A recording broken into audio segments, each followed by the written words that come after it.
Okay, so our first word we have here is adversity. It says difficulties or misfortunes.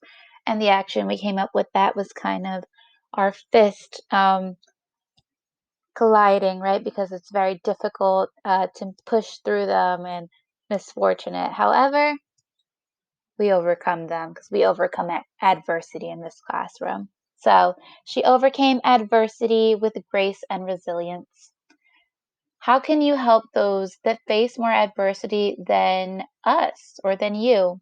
And some of you said, when you see someone who may be homeless, maybe give them some money and make their day, that you can mentally help them by being there for them and talking them through hard times. Conflicted. Having or showing confused and mutually inconsistent feelings. So being confused about your feelings, right? Maybe I want pizza. Maybe I want wings. I don't know. I'm so conflicted. And the action we came up for that was um, our fingers kind of splitting in two different directions, kind of like our minds, right? Because we're confused, we're conflicted. Amy played a character that was conflicted about what was the right thing to do. Name a thing when you or name a time when you had to pick between two things and felt conflicted. And again, and I just gave you an example. Some of you said pizza or wings. I'm so conflicted. Um, what were some other examples? Chinese or pizza. You guys gave me a bunch of silly ones that you were conflicted about.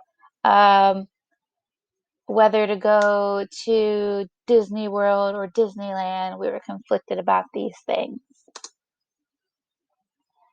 Excuse me, devastated. For something to be destroyed or ruined. And then we have that picture there of a devastated land.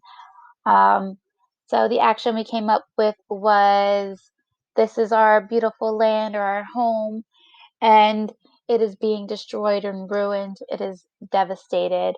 The city was devastated by the earthquake.